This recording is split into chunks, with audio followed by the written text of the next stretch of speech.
नमस्कार मित्रों। वैसे हम सब पहले भी संस्कृत विषय पे, चाहे वो व्याकरण से संबंधित हो, चाहे संस्कृत साहित्य इतिहास से संबंधित हो, कई प्रकार के वीडियो देख चुके हैं। आज हम व्याकरण भाग के एक अति महत्वपूर्ण प्रकरण कारक प्रकरण पे चर्चा करेंगे।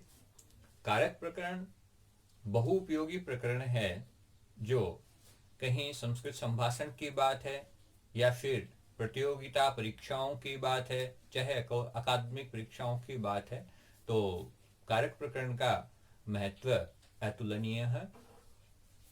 तो चलिए अपन चलते हैं कारक प्रकरण की तरफ। सबसे पहले अपन ये देखेंगे कि कारक है क्या। तो वैयाकरणों के द्वारा, जो व्याकरण को जानने वाले हैं, व्याकरण के विशेषज्ञ हैं, उनके द्वारा कई प्रकार से कारक के लक्षण प्रस्तुत किए गए हैं। यहाँ अपन 3 लक्षणों को देखते हैं: क्रिया जनकत्वम कारकत्वम, क्रिया निष्पादकत्वम कारकत्वम, क्रियान्वयित्वम कारकत्वम।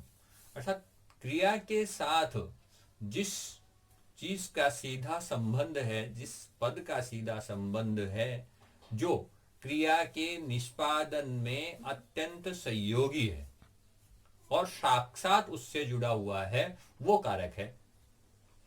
अब कई बार ऐसा विषय आता है कि साहब संबंध कारक क्यों नहीं है, तो इस पे भी अपन आगे चर्चा करेंगे कि संबंध कारक क्यों नहीं है। तो कुल मिलाकर अपन कह सकते हैं कि क्रिया के निष्पादन में जिसका साक्षात संबंध हो, वो कारक है। चलिए अब अपन देखते हैं कि संस्कृत में कारक के भेद कितने हैं। तो ध्यान रखें, संस्कृत में कारक के भेद 6 हैं। और मैं आपको ध्यान दिला देना चाहता हूं कि इसमें मैं बिंदुवार छोटे छोटे वाक्यों में बहुत सुंदर ढंग से आपको समझाने का प्रयास करूंगा। तो संस्कृत में कारक 6 हैं। उसके लिए एक ऐसी कारिका भी है, जो मैं अभी पढ़ के थोड़ा सा आपको सुनाता हूँ। कर्ता कर्म च करणम च संप्रदानम तथैव च अपादानाधिकरणम चेत्याहु कारकाणि षट्। अर्थात कारक 6 हैं: कर्ता, कर्म, करण, संप्रदान, अपादान और अधिकरण। विभक्ति कितनी है सब? तो विभक्ति 7 है। विभक्ति 7 है। और कारक कितने हैं? 6 हैं। देखिए, कर्ता कारक प्रथमा विभक्ति, कर्म कारक द्वितीय विभक्ति, करण कारक तृतीय विभक्ति, संप्रदान कारक चतुर्थी विभक्ति, अपादान कारक पंचमी विभक्ति, संबंध षष्ठी विभक्ति। कारक नहीं, संबंध कारक नहीं है। और फिर उसके बाद अधिकरण सप्तमी विभक्ति। अर्थात कारक हुए 6 और विभक्तियां हुई 7। अब अपन यहां थोड़ा सा इस पर चर्चा करेंगे कि संबंध कारक क्यों नहीं है। तो जैसा कि कारक का लक्षण था कि क्रिया के निष्पादन में या क्रिया के संपादन में जिसका सीधा सीधा संबंध हो, वो कारक है। तो अपन यहां देखते हैं कि संबंध जो है, संबंध कारक क्यों नहीं है। तो अपन कहते हैं कि रामस्य भ्राता गच्छति, रामस्य भ्राता गच्छति। यहां गच्छति जो क्रिया है, उसके साथ सीधा संबंध किसका है? सब भाई का सीधा संबंध है, राम का तो नहीं है। तो क्रिया के साथ राम का सीधा संबंध नहीं होने के कारण से राम में कारक नहीं है। वहां षष्ठी विभक्ति तो होगी, परंतु राम कारक नहीं है। क्रिया से सीधा संबंध भ्राता का है, भ्राता पद का सीधा संबंध क्रिया से है, तो भ्राता कारक हुआ, कर्ता कारक हो गया। राम का संबंध भाई से है, ना कि सीधे सीधे क्रिया से है। अतः अपन ये कहेंगे कि क्रिया से जिसका सीधा संबंध नहीं है, वो कारक नहीं है। किसके अनुसार? संस्कृत व्याकरण के अनुसार। यदि अन्य भाषाओं के बारे में देखें, अपन हिंदी भाषा के बारे में देखें, तो कहीं अंतर हो सकता है, परंतु मैं तो अभी संस्कृत भाषा के बारे में, संस्कृत भाषा की व्याकरण के बारे में बात करता हूँ। एक अन्य उदाहरण देखते हैं अपन। देवदत्त रामस्य पुस्तकम पठति। देवदत्तः रामस्य पुस्तकं पठति। या मैं हिंदी में बात कर रहा हूँ और हिंदी के माध्यम से आपको थोड़ा समझाने का प्रयास करूंगा। देवदत्तः, अब जो पठती क्रिया है, पढ़ना क्रिया है, उसमें देवदत्त का सीधा संबंध है। कौन पढ़ रहा है साहब? बोला देवदत्त पढ़ रहा है। किसको पढ़ रहा है? बोला साहब पुस्तक को पढ़ रहा है। अब राम का कहीं पठती से सीधा संबंध नहीं बन पा रहा। राम का तो किससे? पुस्तक से संबंध बन पा रहा है केवल। उससे आगे बढ़कर पठती क्रिया से राम का संबंध नहीं बन पा रहा। राम की पुस्तक, अब यदि अपन एक पठती क्रिया को देखें कि पढ़ता है, तो एक तो देवदत्त का सीधा संबंध बनता है कि कौन पढ़ता है? वो सब देवदत्त पढ़ता है। किसको पढ़ता है? तो पुस्तक को पढ़ता है। अब राम तो कहीं अलग ही रह गया, तो उसका संबंध तो केवल और केवल पुस्तक से है, क्रिया से सीधा संबंध नहीं है। क्रिया के निष्पादन में राम का कोई योगदान नहीं है। इसलिए क्या? इसलिए ये कि राम जो है वो कारक नहीं है। तो संस्कृत व्याकरण में जो संबंध है उसको कारक नहीं कहा गया है। तो एतत् इदं प्रसिद्धम अस्ति यत् षष्ट्याः कारकत्वं नास्ति। षष्ठी विभक्ति में कारकत्व नहीं है। चलिए अब अपन सीधे सीधे कारकों पे आते हैं।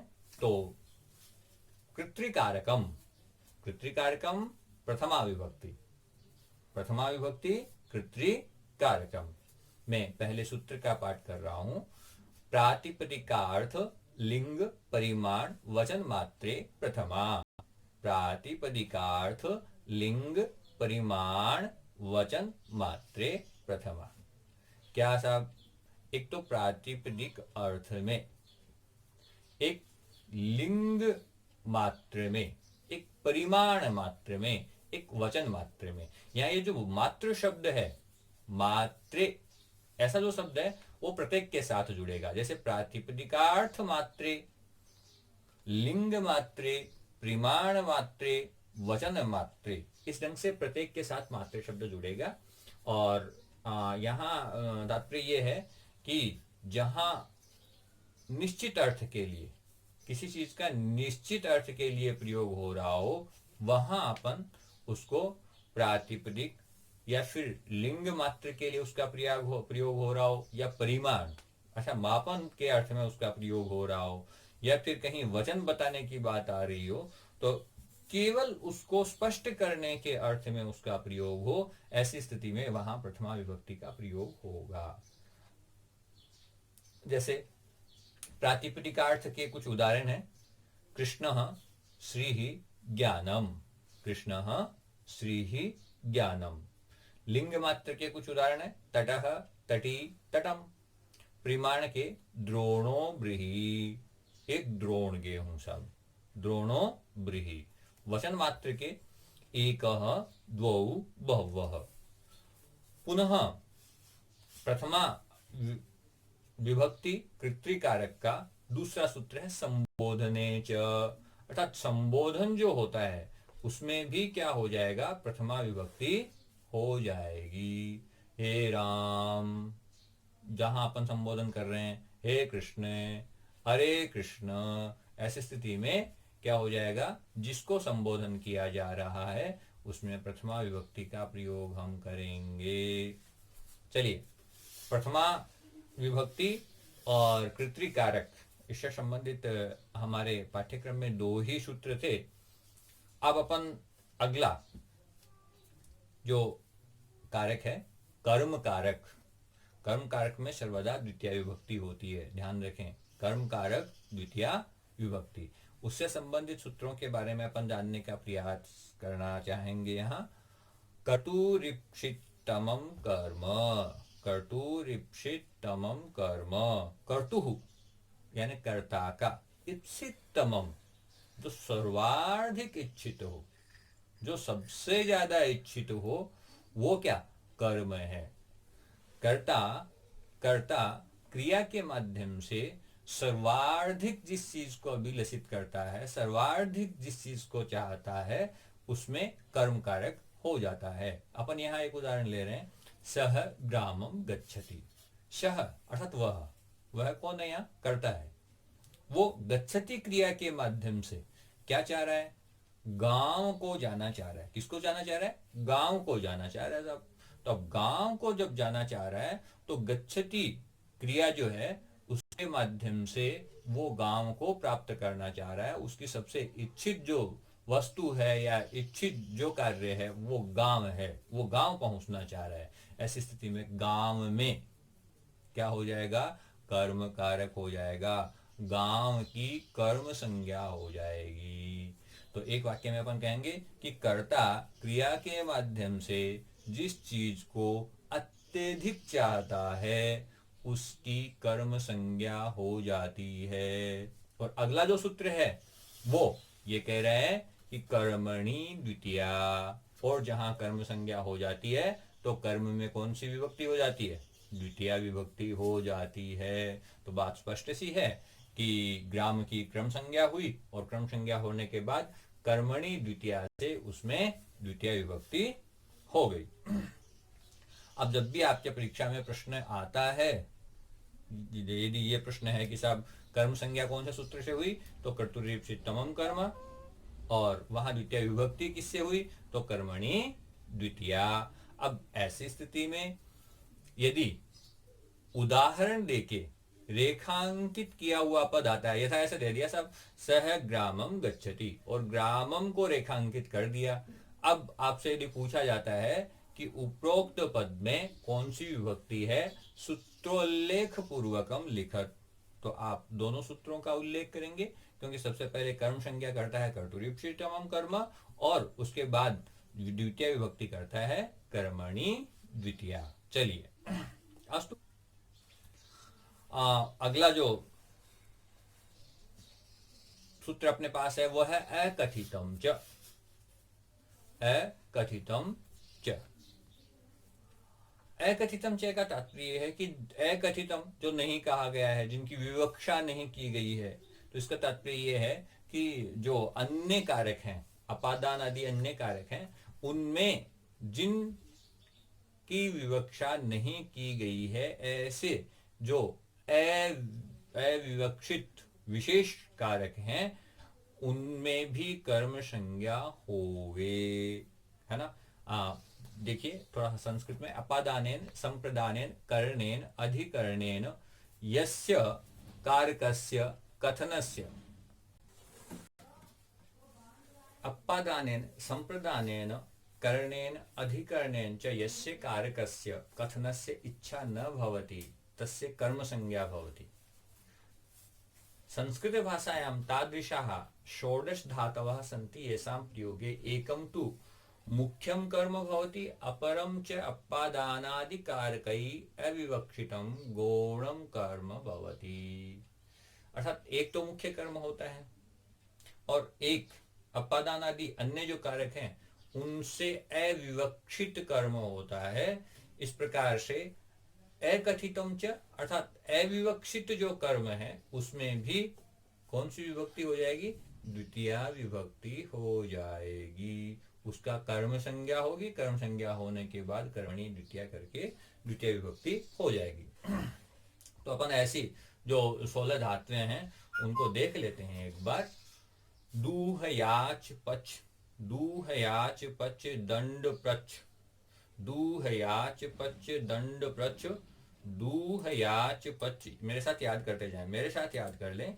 दूह याच पच दंड प्रच रुध ची ब्रू सास मथ मुस जी नी री वह कृष। ये 16 धातुएं हैं। इन 16 धातुओं में जो अकथित कर्म होता है, जो अकथित अविवक्षित अन्य जो अपने कारक हैं उनसे अविवक्षित होता है, उसमें गौण कर्म के रूप में अपन उसको व्यवस्थित करते हैं उस अकथितम च सूत्र से। तो देखें, दूह गोपाल गाम दुग्धम दोग्धी। अब यहां क्या है, गोपाल गाय से दूध दूहता है, गाय से दूध दूहता है, तो उसका दूहना क्रिया से सीधा सीधा क्या अपेक्षित तो क्या है, इच्छित तो क्या है, दूध है, गाय तो नहीं है, है ना। अब गाय में गाय से, है ना, पंचमी होना चाहिए, परंतु पंचमी से तो अविवक्षित है, ये ढंग से कहा नहीं जा सकता, इसलिए इसमें द्वितीय विभक्ति हो गई। ऐसे ही अगले उदाहरणों में भी है। याच सुरेशः महेशम पुस्तकम याचते। सुरेश महेश से पुस्तक मांगता है। पुस्तक मांगता है भाई, वो किससे? सुरेश से। होना तो अन्य कारक चाहिए था, पर अकथितम जैसे यहाँ द्वितीय होके महेश में भी द्वितीय हो गई, कर्म संज्ञा होकर। अब पच पाचकः तंडुलान ओदनम पचति।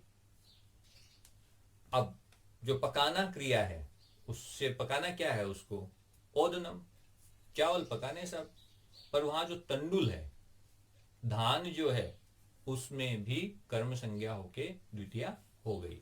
अर्थात एक मुख्य कर्म है, एक गौण कर्म है। गौण कर्म जो हो रहा है वो अकथितम जैसे कर्म संज्ञा हो रही है, फिर कर्मणि द्वितीय इस सूत्र से उसमें द्वितीय विभक्ति हो रही है। ऐसे ही सूत्र में अब निरंतर पढ़ देता हूं, नहीं तो वीडियो की जो लेंथ है वो थोड़ी सी ज्यादा हो जाएगी। राजा राजा गर्गान शतम दंडयति। राजा गर्गों से 100 रुपए दंड देता है। राजा गर्गों को 100 रुपए दंड देता है। सह मानवकम पंथानम पृच्छति। वह बालक से मार्ग पूछता है। मानवकम अर्थात बालक, ध्यान रखना, मानवकम का क्या अर्थ है? बालक। पंथानम यानी मार्ग। गवालह गाम व्रजम अवरुणुधि। गवाला जो है वो गाय को कहाँ रोकता है? व्रज में रोकता है। मालाकार है लताम पुष्पम चिनोती। माली जो है वो लता से पुष्प चुनता है। किनको चुनता है? पुष्पों को चुनता है। पर लता से जो है वो अकथितम चय के कारण वहां कर्म संज्ञा होके उसमें भी द्वितीय हो गई। किसमें? लता में भी। गुरु शिष्यम धर्मम ब्रूते शास्तिवा। जो गुरु है वो शिष्य से धर्म कहता है। पुनः मथ, मथ अर्थात मथना। स क्षीर निधिम सुधाम मथनाति। वह क्षीर सागर से अमृत मथता है। पुनः मुस अर्थात चुराना। चोरः देवदत्तम धनम मुष्णाति। चोर जो है वो देवदत्त से धन चुराता है। मुस अर्थात चुराना। जी अर्थात जीतना। नृपः शत्रु राज्यम जयति। राजा शत्रु से राज्य को जीतता है। नी अर्थात ले जाना। नी अर्थात ले जाना। सह अजाम ग्रामम नयति। वह बकरी को, गांव को ले जाता है। ह्री अर्थात हरण करना। स कृपणम धनम हरति। वह कंजूस के धन को हरता है। वह अर्थात ले जाना। वह का अर्थ भी ले जाना होता है। वह का अर्थ वैसे वहन करना होता है, ढोना होता है ना। किसान गांव में बोझा ले जाता है। कृष अर्थात खींचना। कृष के क्षेत्रम महिषिम कृषति। किसान जो है वो खेत में भैंस को खींचता है।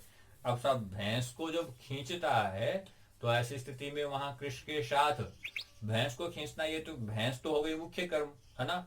किंतु वहां खेत में क्षेत्रम वहां गौण कर्म है, जो अकथितम चय सूत्र से हुआ। पहले कर्म संज्ञा हुई और बाद में कर्मणि द्वितीय से द्वितीय हो गई। अब जो कर्म कारक है उसका ही दूसरा देखिए। अधिसिंग स्थासाम कर्म। अधिसिंग स्थासाम कर्म। अधिपूर्वक, अधि क्या है? उपसर्ग है। और अधि उपसर्ग पूर्वक सिंह, स्था, आस इन धातुओं का प्रयोग होता हो तो ऐसी स्थिति में जो आधार है, जिस पर बैठता है, जिस पर सोता है, उसमें द्वितीय संज्ञा कर्म संज्ञा हो जाती है और उसके बाद उसकी द्वितीय विभक्ति हो जाती है। देखिए जैसे अधिसेते, अधिसेते यानी सोता है। उदाहरण देखिए, सुरेशः सय्याम अधिसेते। यहां जो सोना है उसका आधार क्या है? सैया है, खाट है ना। तो उसमें द्वितीय विभक्ति हो जाएगी। पहले कर्म संज्ञा होगी और उसके बाद द्वितीय विभक्ति हो जाएगी। पुनः अधितिष्ठति। स्था धातु, स्था धातु से तिष्ठति शब्द बना और अधि इसके उपसर्ग पूर्व में है, तो अधि तिष्ठति। अध्यापकः आसंदिकाम अधितिष्ठति। अध्यापक जो है वो आसन पे बैठता है, अर्थात कुर्सी पे बैठता है ना। तो बैठने का आधार क्या हुआ जी? बैठने का आधार हुआ कुर्सी। तो कुर्सी जो है आसंदिका है, उसमें पहले कर्म संज्ञा होगी और उसके बाद द्वितीय विभक्ति हो जाएगी। कर्म संज्ञा किससे होगी? अधि सिंह स्थासाम कर्म इत्यनेन कर्म संज्ञा और तत्पश्चात कर्मणि द्वितीया, इससे क्या हो जाएगा? द्वितीय विभक्ति हो जाएगी और जो अपना पद बन जाएगा वो बन जाएगा आसंदिकाम। अध्यासते, नृपः सिंहासनम अध्यासते। राजा जो है वो सिंहासन पे बैठता है, सिंहासन पे आसन ग्रहण करता है। तो वहां आधार क्या हो गया? सिंहासन हो गया। तो सिंहासन में क्या हो जाएगी? पहले कर्म संज्ञा और उसके बाद द्वितीय विभक्ति हो जाएगी। इस ढंग से ये एक सूत्र और अधि सिंह स्थासाम कर्म, और इसके बाद कर्म संज्ञा होने के बाद इसके साथ भी कर्मणि द्वितीय जोड़ के अपन द्वितीय विभक्ति कर देंगे। अभिनिविशश्च, यहां दो उपसर्ग अभि और नी, अभि और नी उपसर्ग हो और उसके बाद विष धातु हो, ऐसी स्थिति में जो आधारवाचक शब्द है, जो आधार है, उसमें पहले कर्म संज्ञा हो जाएगी और फिर कर्मणि द्वितीया से द्वितीया करके अपन रूप बना देंगे। देखिए अच्छा, अभिनिविश का अर्थ होता है प्रवेश करना। तो यहां अपन एक प्रयोग करके देखते हैं। दिनेशः अभिनिवसते सन्मार्गम। जो दिनेश है वो सन्मार्ग में प्रवेश करता है।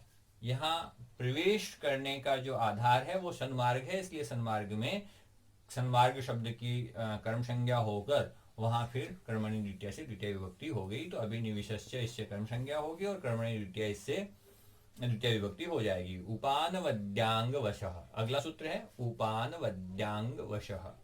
उप, अनु, अधि और आंग, इन उपसर्गों के बाद यदि वस धातु आ रहा हो, जैसे उप के बाद वस आने पे उपवसति, अनु के बाद वस आने पे अनुवसति, अधि के बाद वस आने पे अधिवसति और आंग के बाद वस आने पर आवसति, ऐसे रूप यदि कहीं बन रहे हो तो इसमें जो आधार होता है ना उसमें कर्म हो जाता है उसके आधार की। उप, अनु, अधि, आंग, इन उपसर्गों के साथ यदि वस धातु आ रहा है तो वो जहां रहता है, जो उसका रहने का आधार है, उसकी कर्म संज्ञा हो जाती है और कर्म संज्ञा होने के बाद कर्मणि द्वितीया से क्या हो जाता है साहब? कर्मणि द्वितीया से क्या हो जाता है? द्वितीया विभक्ति हो जाती है। अब देखिए कुछ एक उदाहरण मैं फटाफट पढ़ देता हूँ। उपवसति का एक उदाहरण है, श्यामः नगरम उपवसति, अर्थात वो कहाँ रहता है साहब?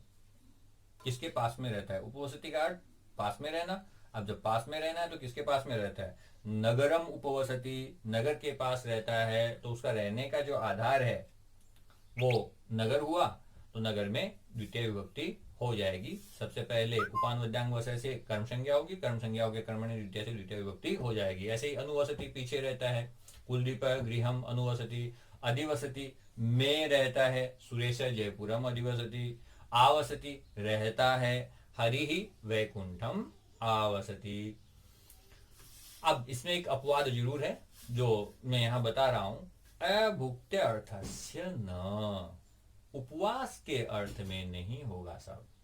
यदि कोई उपवास कर रहा है और उसके संदर्भ में अपन उपवसति शब्द का प्रयोग कर रहे हैं तो वहां आधार में कर्म संज्ञा नहीं होगी। उदाहरण के तौर पे देख लें, सह वने उपवसति, वह वन में उपवास कर रहा है, वह वन में रहकर अन्न त्याग कर रहा है, अन्न ग्रहण नहीं कर रहा है। तो ऐसी स्थिति में रहने के अर्थ में यदि उपवसति का प्रयोग हो रहा है तो उपान वद्यांग वसय से कर्म संज्ञा करेंगे और कर्मणि द्वितीया से द्वितीया करेंगे। परंतु यदि उपवास के अर्थ में, व्रत रखने के अर्थ में कहीं उपवसति शब्द का प्रयोग हो रहा है तो आधार में द्वितीया नहीं होकर उसकी विवक्षा में जो विभक्ति आनी है वो ही होगी। जैसे वने उपविशति, वन में उपवास करता है, तो वने यानी सप्तमी विभक्ति होगी, द्वितीया नहीं होगी। अगला एक वार्तिक है अपने पास। उभय सर्वतसो कार्या दिगुप्रियादिषु त्रिषु द्वितीयां रेडितान्तेषु ततो अन्यत्रापि दृश्यते। दोबारा पढ़ रहा हूं मैं। उभय सर्वतसो कार्या दिगुप्रियादिषु त्रिषु द्वितीयां रेडितान्तेषु ततो अन्यत्रापि दृश्यते। यानी उभयतः, सर्वतः, धिक, अधोध, अध्यधि, ऊपरी ऊपरी, इनके योग में द्वितीय विभक्ति होगी। अब जहां उभयता आया, सर्वता आया, अधिक आया, अधद आया, अध्यधि आया, ऊपरी ऊपरी आया, तो उसमें द्वितीय हो जाएगी। बहुत ज्यादा कुछ समझने का इसमें नहीं है। मैं फटाफट इसके उदाहरण आपको थोड़ा सा पढ़ के सुना देता हूँ, जिससे कि आपको ध्यान में रह जाएगा कि इनके योग में द्वितीय आनी है। उभयतः कृष्णम गोपा, जो कृष्ण है उनके दोनों तरफ गवाले हैं, दोनों तरफ, उभयतः दोनों तरफ, सर्वतः कृष्णम गोपा, कृष्ण के चारों तरफ गवाले हैं, कृष्ण के चारों तरफ गवाले हैं, सर्वतः चारों तरफ। धिक दुर्जनम, दुर्जन व्यक्ति को धिक्कार है, धिक धिक्कार है, तो जिसको धिक्कार है, जिसको धिक्कार है उसमें द्वितीय कर दो। चलो फिर भूमिम अधोध जलम अस्ति, भूमि के नीचे नीचे पानी है, सबसे नीचे, सबसे नीचे क्या है, पानी है, अधोध पानी। लोकम अध्यधि हरि अस्ति, और लोक जो संसार है उसके अंदर अंदर, अध्यधि यानी अंदर अंदर, अधोध यानी सबसे नीचे, ऊपरी यानी ऊपर ऊपर, लोकम ऊपरी ऊपरी सूर्य अस्ति, संसार के ऊपर ऊपर सूर्य है। किंतु ध्यान रखना, आम्रेडितांतेषु, अर्थात ये दो शब्दों की जोड़ी आनी चाहिए। किन किन की, अधोध, अध्यधि और ऊपरी ऊपरी, इनकी जोड़ी आनी चाहिए। यदि केवल ऊपरी आता है, केवल अधि आता है, केवल अध आता है, तो द्वितीय विभक्ति नहीं होगी। ठीक है, बढ़े आगे। अभितः परितः समया निक्षा हा प्रतियोगे अपि, अर्थात अभितः दोनों तरफ, परितः चारों ओर, समया और निक्षा इनका अर्थ है पास में, समीप में, हा यानी हाय, प्रति यानी की ओर।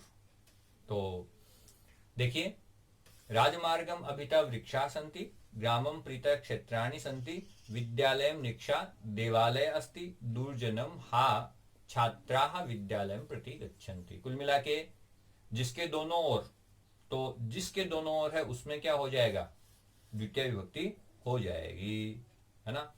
परितः जिसके चारों तरफ, ग्रामम परितः क्षेत्राणि सन्ति, तो किसके चारों तरफ, गांव के चारों तरफ, तो गांव में द्वितीय विभक्ति हो जाएगी। जिसके पास में, समया निक्षा, जिसके समीप में, विद्यालयम निक्षा देवालय अस्ति, तो विद्यालय के पास में देवालय है, तो विद्यालय में क्या हो जाएगी, द्वितीय विभक्ति हो जाएगी।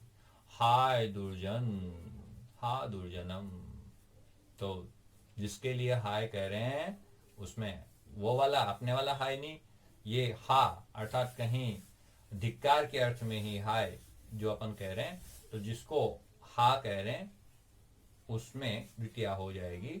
और जिसकी ओर, प्रति यानी ओर, छात्राः विद्यालयं प्रति गच्छन्ति, छात्र विद्यालय की ओर जा रहे हैं, जिसकी ओर जा रहे हैं उसमें द्वितीय विभक्ति हो जाएगी। अगला सूत्र देखिए फटाफट। अंतरांतरेण युक्ते, अंतरा अर्थात बीच में, मध्य, अंतरेण यानी बिना, ध्यान रखना भाई, याद रखना इन दोनों शब्दों को।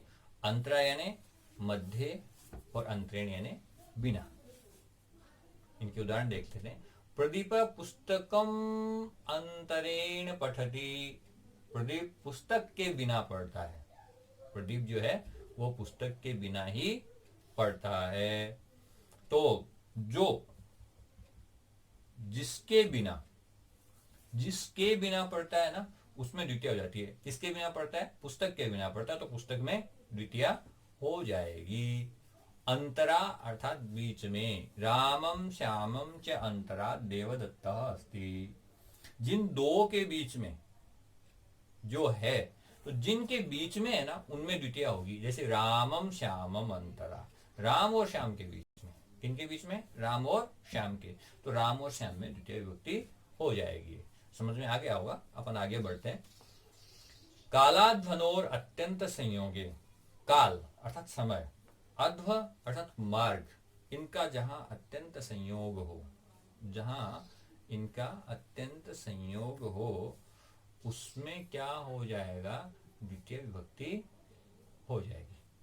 मासम कल्याणी, एक मास में कल्याण करने वाली है, एक मास में कल्याण करने वाली है। तो मास जो समयावधि है उसके साथ अत्यंत संयोग हो गया कि सब ये एक मास में अपना कल्याण करने वाली है। वो चाहे दवा हो चाहे पुस्तक हो, एक मास में कल्याण करने वाली है। तो ऐसी स्थिति में जो समय के साथ जिस उसका अत्यंत संयोग हो गया। मासम अधिते, एक महीने में पढ़ लिया गया ऐसा। मासम गुड़धाना, एक माह में पकने वाली।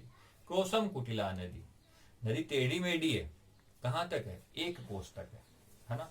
तो उस एक कोस के साथ कुटिलता का, टेढ़ेपन का, टेढ़े मेढ़ेपन का क्या हो गया? अत्यंत संयोग हो गया। उसके बाद तो सीधी होगी, है ना। एक कोस तक टेढ़ी मेढ़ी है सब। तो इसलिए अत्यंत संयोग जहां होता है वहां उस समय में या मार्ग में, मार्ग की जो लंबाई है उसमें द्वितीय विभक्ति हो जाती है। क्रोशम अधिके, एक कोस में पढ़ा गया। क्रोशम गिरी, एक कोस तक जो है वो क्या है? गिरी है, पर्वत है। तो ऐसा अपन ने यहाँ देखा कि इन सब उदाहरणों में कालवाचक और मार्गवाचक जो शब्द हैं उनका अत्यंत संयोग है। इस ढंग से ये जो अपने सूत्र अपन ने अभी देखे, इनका एक बार मैं सीधा सीधा पुनः पाठ कर देता हूं और आप भी ध्यान से सुनिएगा, मेरे साथ पाठ भी कर सकते हैं। सबसे पहले कारक का लक्षण, क्रियाजनकत्वम कारकम, क्रिया निष्पादकत्वम कारकम, क्रियान्वयित्वम कारकम। फिर कारकाणि षट, 6 कारक हैं। कर्ता कर्म च करणम च संप्रदानम तथैव च अप्पादानाधिकरणम चेत्याहु कारकाणि षट। कर्ता के सूत्र पढ़ रहा हूं, कृत्रिकारक के प्रथमा विभक्ति के। प्रातिपदिकार्थ लिंग परिमाण वचन मात्रे प्रथमा। दूसरा है संबोधने च, द्वितीय के फटाफट सुन लीजिए। कर्तुरीप्सितमं कर्म, कर्मणि द्वितीया, अकथितम च, अधिसिंस्थासां कर्म, अभिनिविशश्च, उपान वद्यांगवशः, अभुक्त अर्थस्य न, अपवाद सूत्र, उपवास के अर्थ में द्वितीय नहीं होगी। अभुक्त्यर्थस्य न, अभितः परितः समया निक्षा हा प्रतियोगे अपि, उभः सर्वतसो कार्या दिगुप्रियादिषु त्रिषु द्वित्यां रेडितान्तेषु ततो अन्यत्रापि दृश्यते अंतरांतरेण युक्ते कालाध्वनोरत्यंत संयोगे। चलो मित्रों, अपन ने द्वितीय विभक्ति तक ये किया। अब तृतीया से लेकर सप्तमी तक का एक अलग वीडियो मैं कल जारी करूंगा। आज आप प्रथमा द्वितीय विभक्ति और कारक जो है उसके बारे में, कारक का लक्षण, कारकों के प्रकार, कौन से कारक में कौन सी विभक्ति, और प्रथमा और द्वितीय के जो सूत्र मैंने बताए उनका आप अभ्यास करेंगे, उनके उदाहरणों का अभ्यास करेंगे। आप इस चैनल को सब्सक्राइब जरूर कर लें जिससे कि प्रत्येक वीडियो आपको मिलता रहे। और मेरा प्रयास ये रहेगा कि मैं अब प्रतिदिन आपके लिए एक वीडियो डाला करूंगा। और आगे का अभियान ये है कि जो रीट परीक्षा में शामिल होने वाले प्रतियोगी परीक्षार्थी हैं उनके लिए मैं मनोविज्ञान और संस्कृत, क्योंकि मैं मनोविज्ञान से भी पीजी हूँ और कई सारे डिप्लोमाज हैं मेरे पास, और मैंने अच्छा सा अध्ययन भी किया है मनोविज्ञान के क्षेत्र में। ऐसी स्थिति में मैं संस्कृत और मनोविज्ञान के अनेक वीडियोस आने वाले समय में डालता रहूंगा। तब तक सादर वंदे।